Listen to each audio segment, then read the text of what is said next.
So what do we got today? What is the easiest way to get laid? Well, the easiest way to get laid we're not going to discuss on this channel because it involves paying for it. But the easiest way to get laid with a girl who actually enjoys your company and where there's an actual possibility of a relationship and it going somewhere, etc., that we will discuss. My first impression, or the first thing that comes to mind to say, is online.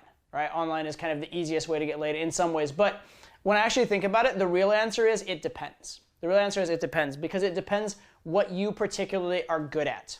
Okay, so I say online because I am a guy who's pretty good at writing and who, once you do create a profile, once you get over a certain threshold of quality of an online dating profile, it kind of is passive income because the profile continues to feed you girls on an ongoing basis without you having to do anything new, right? So there's that work up front that's difficult.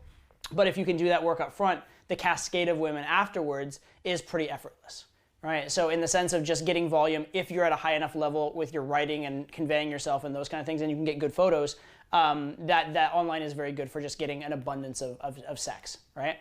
But it depends. Some guys are not good writers.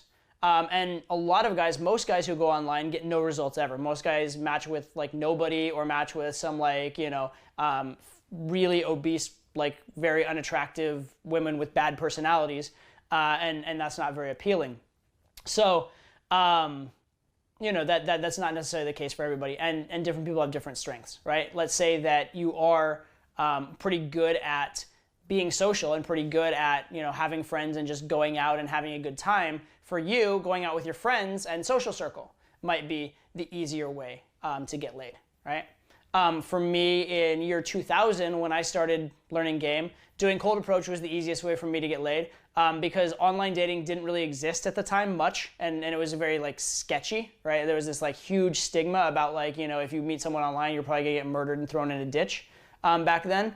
And then for me, I'm an introverted guy, so social circle and building a lot of friends and like social connections in order to, leverage that into going somewhere was very hard. And also, there wasn't a lot of freedom to take risks, right? In a social circle, you can't take a lot of social risks. You can't escalate a lot or try a lot of things because you'll ruin the social circle. Whereas for me, in learning and not knowing what I was doing, cold approach was actually the easiest way because it allowed me to make a lot of mistakes but still go out the next day and have those mistakes erased, have those mistakes completely like a clean slate, right? And so the answer again is it depends. And you could say, is day game easier or is night game easier? That depends. It depends what you're good at. If you're really good at conversation and getting to know someone and building a connection, not very good at dealing with distractions and friends and those kind of things, day game might be easier, especially also if you're willing, at least as you're learning, to deal with follow-up from phone number to date to taking a girl home from there, then day game might be easier.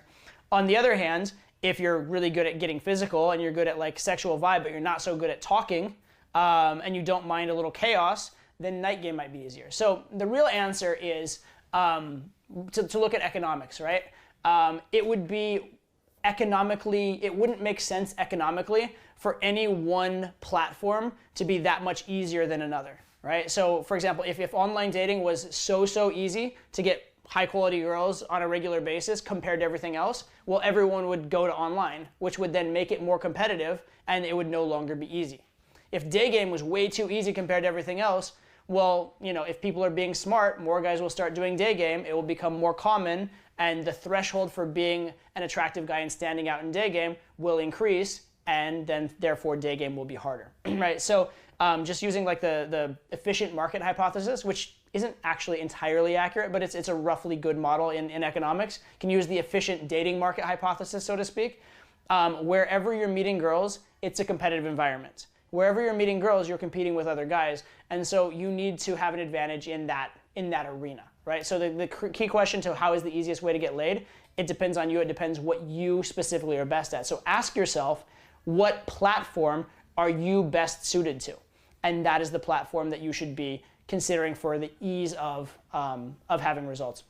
One sort of side tangent on this, I do recommend trying all the different platforms, even if you hypothesize that one will be easier for you. I also recommend trying all the different platforms because you will learn things from one that will help you in another. For example, doing an online dating profile, even if you're doing live dating, will help you with your openers. Like the things you can say in openers in online dating can be used in opening live. The things you do to convey your personality in online can be used in getting to know a girl live. So it is useful to dabble in all of them and to have some experience with all of them. But in terms of what is the easiest in an efficient market, the easiest is going to be what you are uniquely suited to, what makes the most sense to you, what suits your temperament, what suits your skill set, and what suits the particular area and geography and social infrastructure of the city and location that you're in. So it's going to depend. I recommend trying everything, and they all really have their pros and their cons.